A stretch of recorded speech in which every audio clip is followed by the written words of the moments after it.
Next thing that I wanted to discuss with you is joints. So you lift heavy. Yeah. You lift often. What is it? Have you ever had any issues with joint pain in the past? No. Yes and no.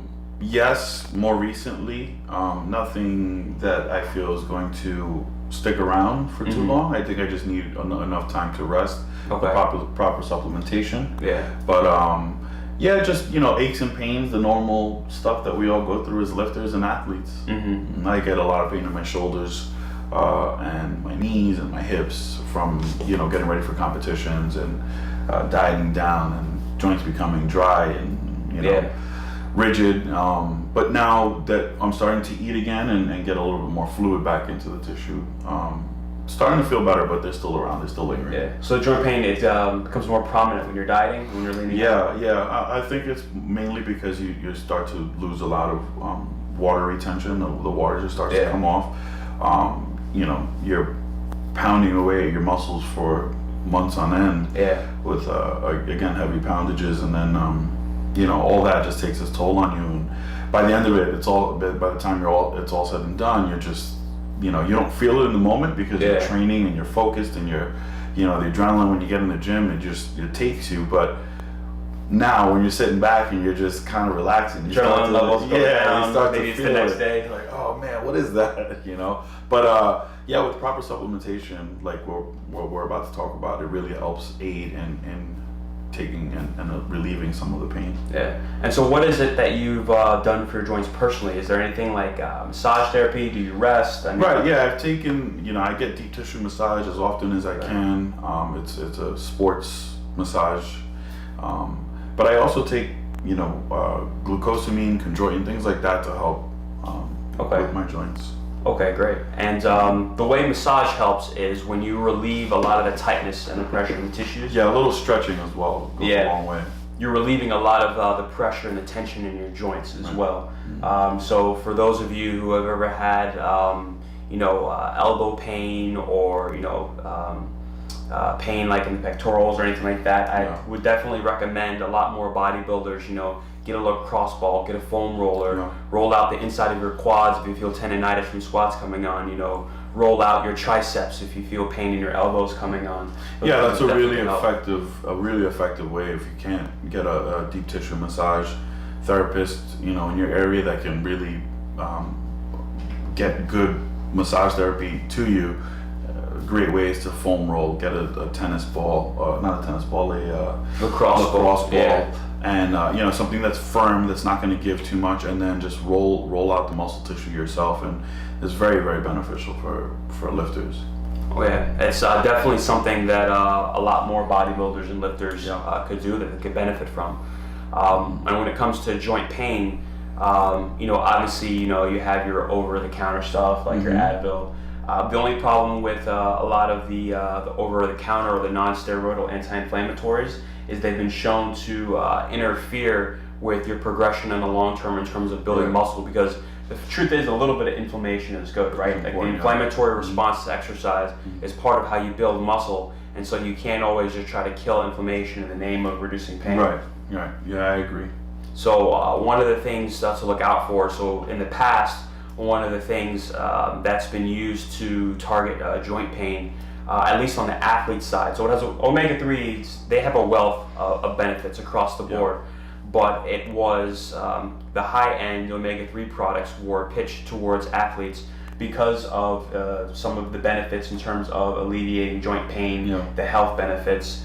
But some of the new trends that are occurring in the industry in terms of being very specific to alleviating joint pain and helping to get athletes through the next stage or the next phase of their training when they do suffer from joint pain from training. Curcumin is a huge one.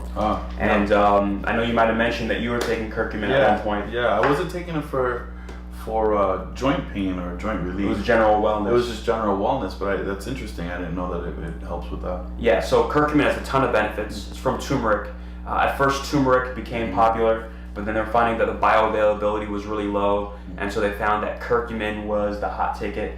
But bioavailability is still an issue with curcumin, so you'll see a lot of products out there They show research for how many curcuminoids it increases in the blood. It's combined with different ingredients to increase bioavailability. So definitely do your homework, find a good curcumin product that has claims for enhanced bioavailability. There are a few companies that sell them. But curcumin is one of the ingredients that, from my personal experience and from some of the research that's been shown in terms of alleviating joint pain, is more effective than omega-3s. So not to knock omega-3s at all. I mean, curcumin, omega-3s, they are some of the biggest wellness products in the market right now for all the health benefits they have. But we're just talking athletes here, and even though they both have been touted for joints, curcumin, according to the research, works better when it comes to joint pain. But what does, or the component of omega-3s that made it effective, omega-3 can be divided up into two components, DHA and EPA. DHA is closer associated with brain health and development in children. EPA is actually where the research is going forward on athletes in terms of joint pain and recovery. So there are a couple of companies right now in the works of doing more EPA specific products for athletes when it comes to omega-3s. So don't count omega-3s out yet, even though I just touted curcumin. The EPA and omega-3s, they'll make its comeback in terms of targeting athletes specifically. You can already find some high-end fish oil products in the market that are way more EPA than DHA.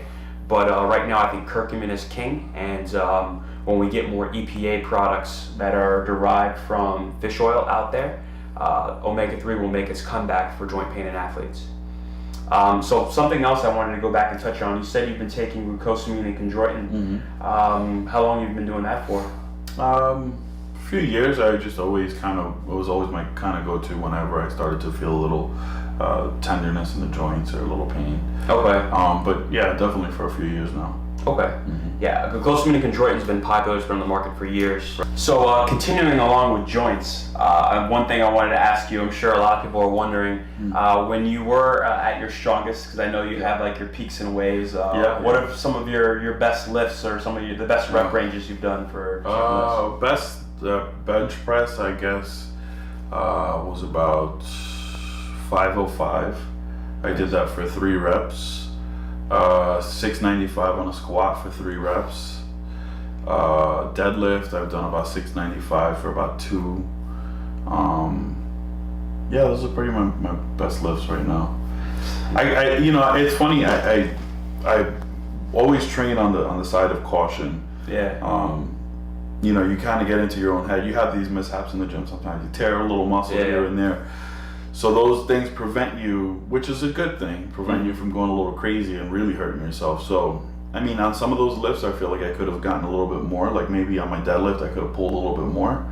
But I know that a lot of people have gotten hurt on that. So you go into it and you're like, I don't know if I should do this heavy. I mean, 695 is a great lift, but I know I had a little bit more in me to go to. Got you. So when it comes to, I guess, preserving your health in the gym, you try to walk that line between your ego essentially and measuring like what's effective for you in the long run. And I think like me and Dustin talk a lot off camera, and a lot of my goal in this industry and in this sport is to be around for a while and be an active professional bodybuilder for a while, not somebody who's gonna have a lot of torn muscle tissue, a lot of aches and pains everywhere that doesn't allow me to be my best. I want to be an example for people to know that there's a way you can really push yourself in the gym, but also be careful and not hurt yourself along the way.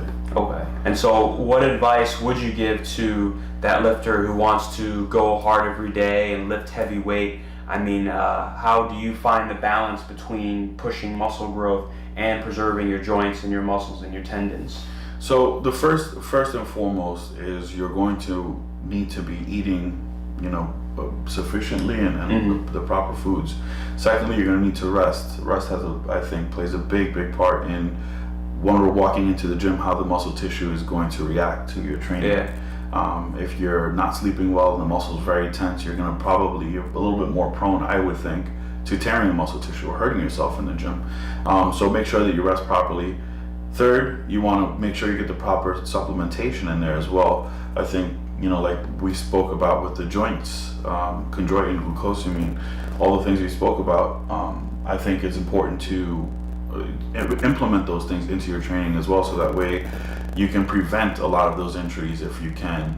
Stretching, there's just so many things out there that just are good about stretching. I mean, for me, when I do stretch, it's almost like meditation. It sucks when you're doing it. I hate stretching, but it's important that if you want to be a good athlete, you take the time to do the proper things to make yourself better. Yeah, definitely. So when it comes to how supplementation can help, it'll improve joint comfort and support, especially if you're taking the right supplements at the right dosage. Right. Some of the things that we talked about when you said you got like the deep tissue massage, we talked about the lacrosse balls, things like that can help relieve tension on the muscles. Something that a lot of people don't do when they're trying to go hard in the gym: adequate rest, adequate sleep. The issue with the human body is you could say, oh, I took 2 days off of the gym, but if you didn't sleep for 2 days, right, that doesn't really count as rest. Right. Something to keep in mind as well. So I think definitely the take-home message that I'm getting from you is that if you take the right steps to rest and to allow your body to recover, that is the pathway to muscle growth. Yeah, through proper nutrition, you got to make sure you rest, and again, take the proper supplementation, and things will start to happen in your physique that you didn't think was possible, I'm sure, but it does happen, again, if everything is calculated and done correctly. Yeah, sure. So we spoke about supplementation. You mentioned glucosamine and chondroitin before. How long have you been taking glucosamine and chondroitin? I've been taking glucosamine and chondroitin for many, many years. I think it's one of the things my dad first put me on. But for many, many years, it's just my go-to whenever I have a little bit of joint pain or discomfort in the joint. Okay. It just, one of those things that helps to relieve a little bit of the discomfort in the joint and allows me to continue to push the weight that I need to push. Okay, great. Yeah, I mean, glucosamine and chondroitin, I'm sure everybody's familiar with it by now. The big horse pills, 1,500 milligrams each serving. Yeah. One of the more researched joint-related ingredients in the industry. There is something new on the market that hasn't necessarily taken the bodybuilding world by storm, but I think once it gets more exposure, it will. It's UC2. It's basically a form of type 2 collagen that's more bioavailable than your typical collagen product. And what they're finding in research is that 40 milligrams of this stuff, in terms of improving joint comfort, is the equivalent of 1,500 milligrams of glucosamine and chondroitin in long-term research. So you're talking about a tiny pill versus the horse pills that we're used to taking. Right. So if you guys aren't familiar with UC2, definitely something to look into. And if you're currently on glucosamine and chondroitin, you may want to give it a shot, see how it compares, how it stacks up personally for you. All right, guys, so thanks for tuning in for another episode of Sports Muscle Science. We appreciate you guys tuning in. I hope you guys are learning a lot. I definitely am with Dustin here. We can't wait to get some new footage out to you, some new research, some new studies. So for myself, I've been Pro John De La Rosa, and Dustin, we will see you guys next time. See you guys next time.